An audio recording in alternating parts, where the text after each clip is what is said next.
If you were at an altitude of 40 kilometers above the airport town of Bhuntar in the Kulu Valley and were looking east, this is what you would see from an altitude 5 times that of Everest.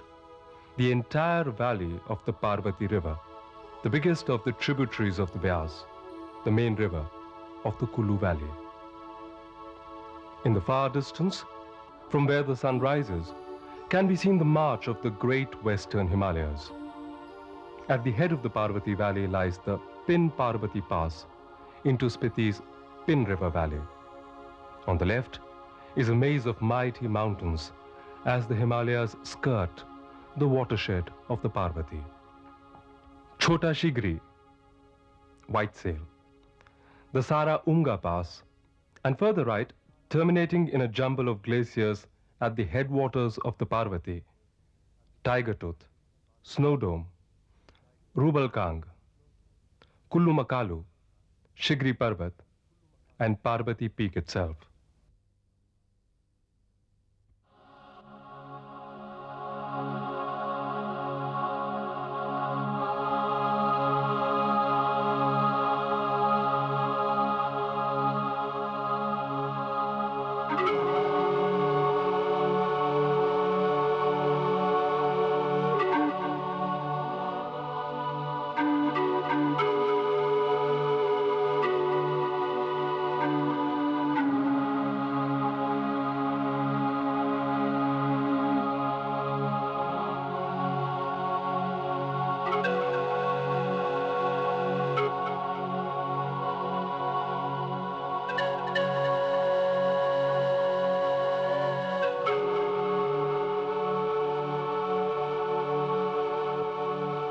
This, then, is the imposing gateway to the Parvati Valley.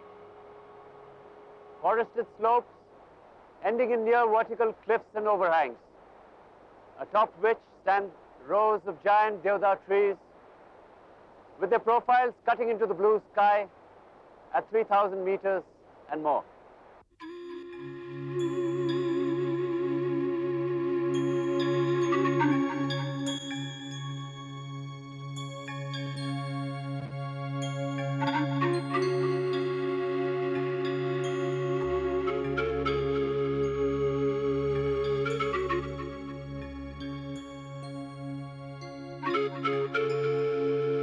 The high range that separates the Parvati from the Hamta Nala breaks into mighty spurs and famous peaks like the Deotibba and Indrasan.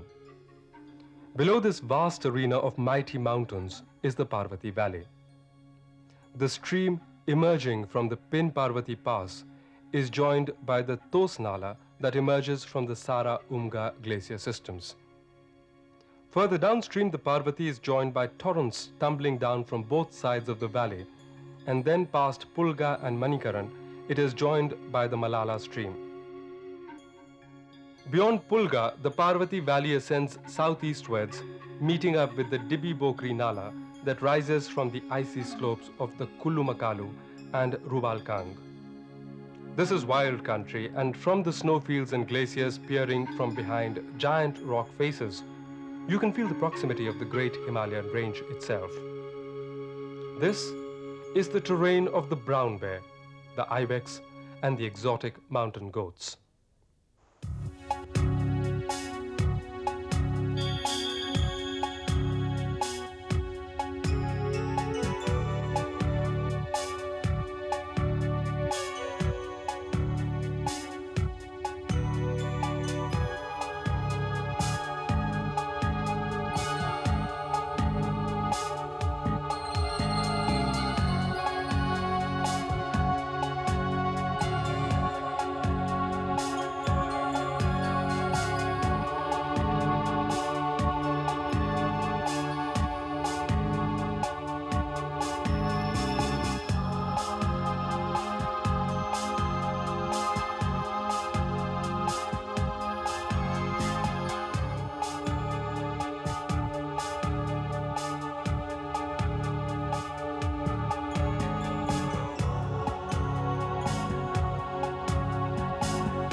We are now just 20 kilometers up the Parvati Valley.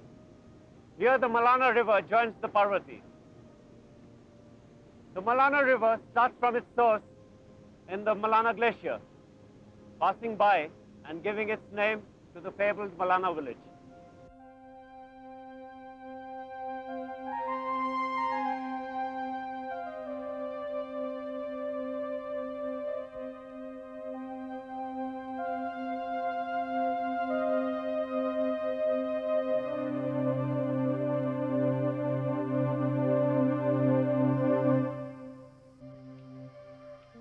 We are looking down upon the fabled village of Malana, ethnically a small city-state in itself. The absence of any motorable roads and the general precipitous nature of this terrain has left this valley completely unspoilt.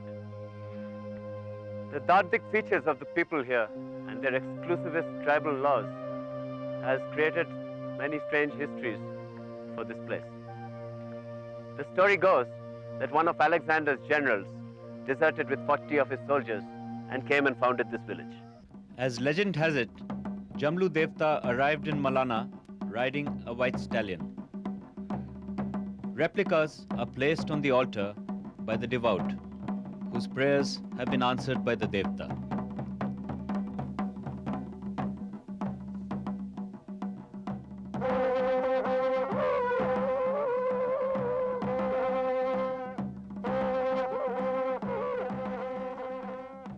In Malana, the cult of deified sages reigns supreme.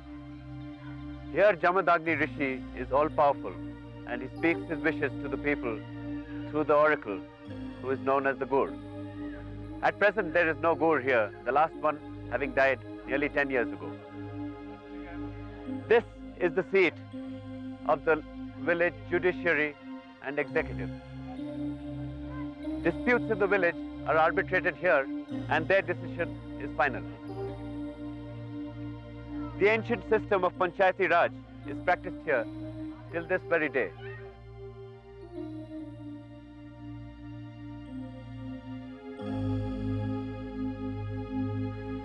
This part of the Western Himalayas is a very high seismic zone.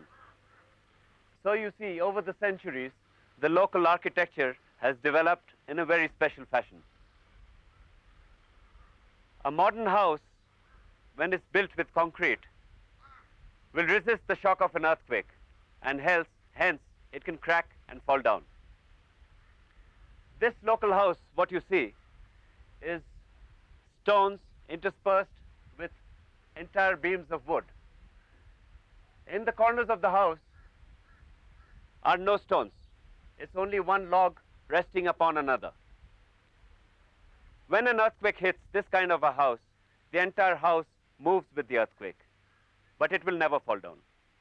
All traditions carry on through the work of people such as the village blacksmith, whose products range from drums to farming implements.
From Malana, we ascend to the Rashol Pass and its commanding views of the Parvati Basin before finally commencing the long descent to Manikaran.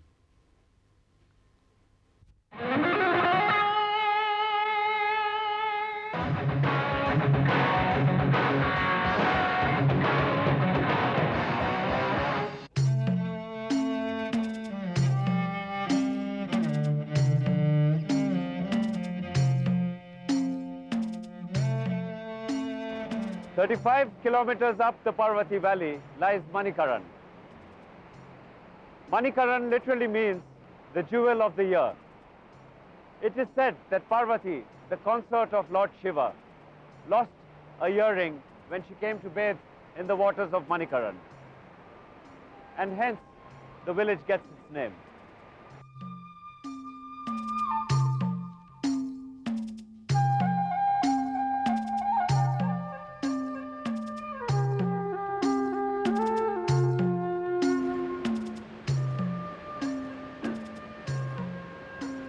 Manikaran. Here various subterranean geothermal vents have broken through as hot springs. Manikaran is also a pilgrim place and a tourist attraction to boot. Pilgrims come in large numbers to the famous Gurdwara at Manikaran.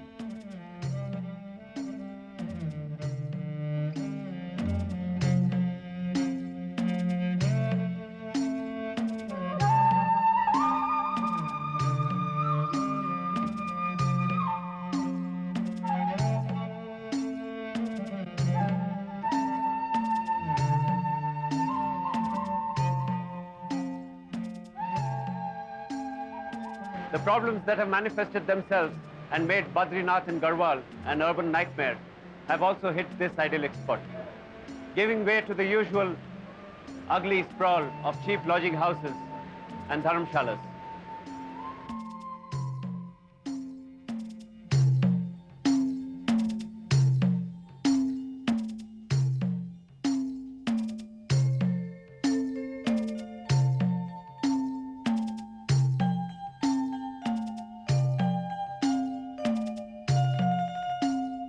But Manikaran has a sword of Damocles perched on its head. The sheer faces of the gorge at this point cannot take much more of this pressure, as has already become evident through recurrent landslides which have taken a grim toll on life and property.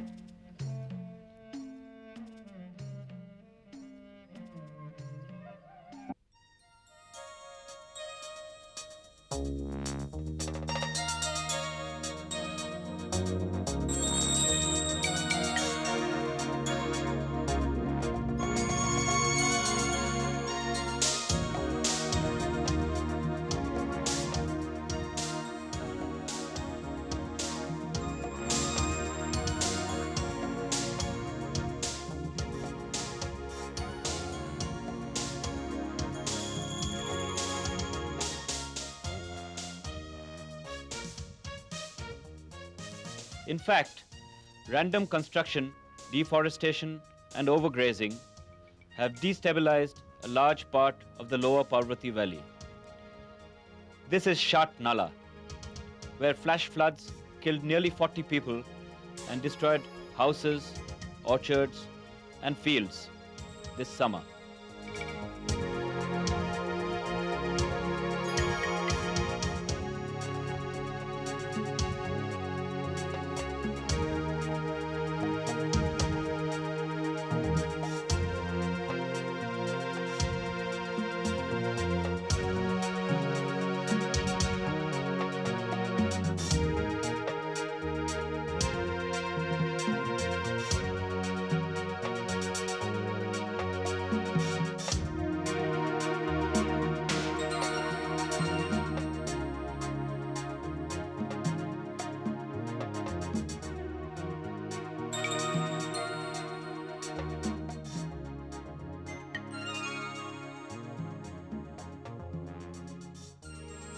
Grazing on the higher slopes and cultivation on the lower gradient must have kept pace with the receding forest cover. The trees survived only because they stood at higher altitude with forbidding rock walls guarding these forests.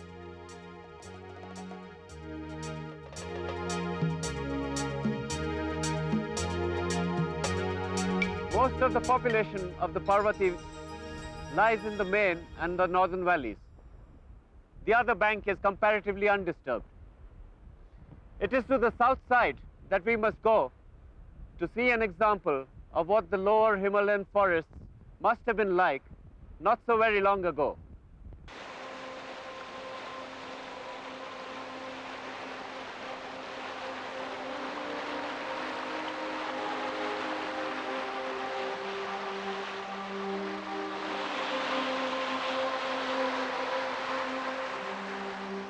At Kasol, the Grand Nala meets up with the Parvati River.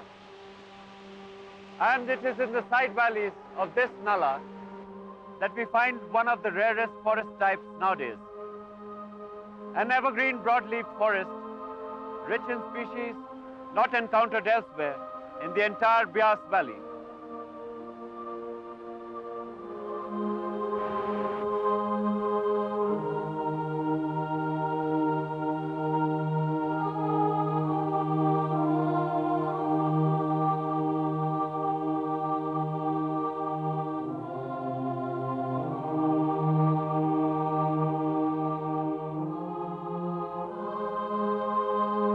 As we walk up the Grand Nala, we come deep into the forest. Here coniferous trees, like the tall deodar, the giant kyle, and cheer, are interspersed quite regularly with broadleaf varieties like maples, chestnuts, and other smaller trees like the beautiful rhododendron. The forest floor abounds with shrubs which provide an excellent cover for game birds like the pheasants and jungle fowl. Other species of wildlife include the black bear, wild goats, barking deer, musk deer, and higher up the brown bear as well.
Moist rocks in the forest are covered with various species of ivies and the vibrant Ficus sarmentosa.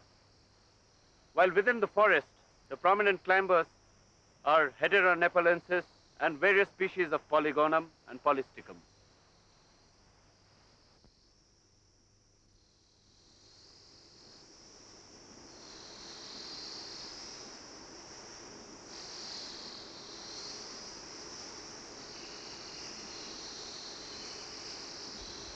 The spring and early summer here is a paradise for wildflowers. Iris cumaurensis blooms on the forest floor. And these are known in the local language as shoti. The plant is used for making mats. We also find here an abundance of wild cane, which is used for making kiltas, the local baskets.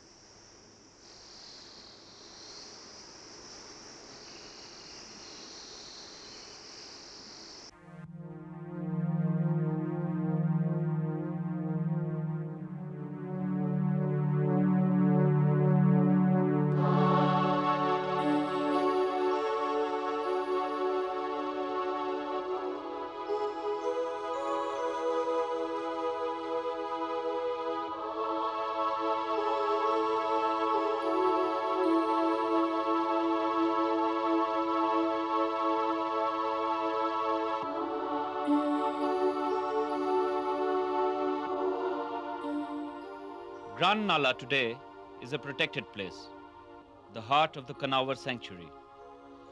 Let us hope this pristine place does not go the same way as the rest of the valley.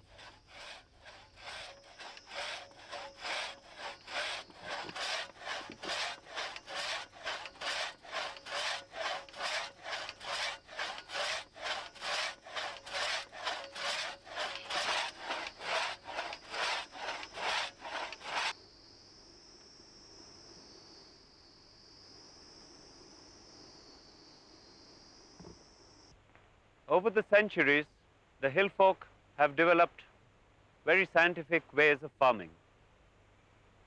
Here, two of the major crops, maize and beans, grow together. While maize takes all the nutrients out of the ground, the beans, a leguminous crop, fixes atmospheric nitrogen back into the ground, and the soil balance is maintained.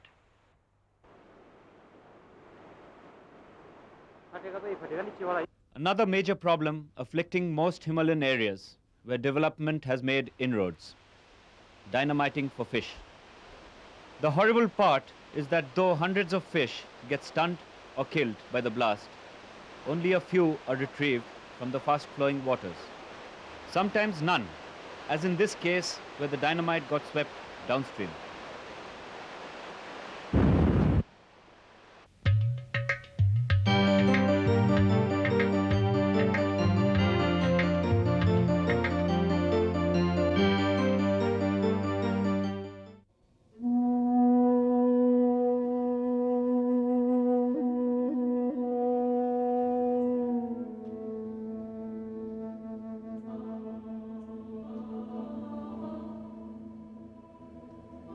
In the Parvati Valley, we come across numerous thaj, sheep resting places. This is par excellence grazier's country, and shepherds move about the high pastures during the summer months with their flocks. So far, the balance between man and nature has been preserved here. But this seems like a good time to discuss livestock grazing in the Himalayas and its effect on the environment and wildlife.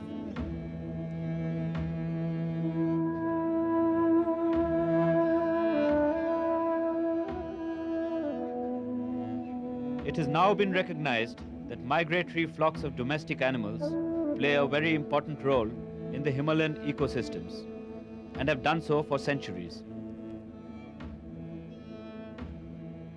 Artificial attempts to restrict the entry of these animals have often had unlooked for complications, such as the famous Valley of Flowers in Garhwal, currently undergoing a polygonum invasion to the detriment of other more delicate Himalayan high-altitude species. On the other hand, overgrazing is a very real issue.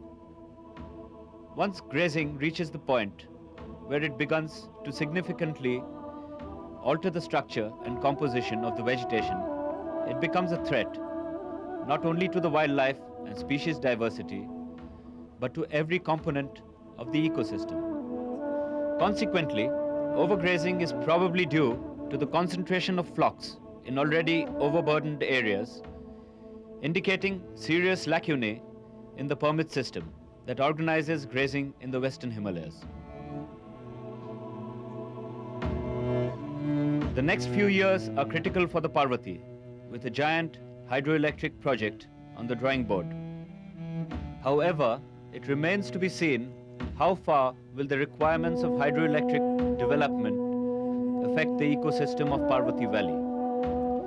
These magnificent glens and ranges have to be protected from the din and fury of dynamite, bulldozers and earth movers, as also from the predatory poachers, timber thieves and contractors.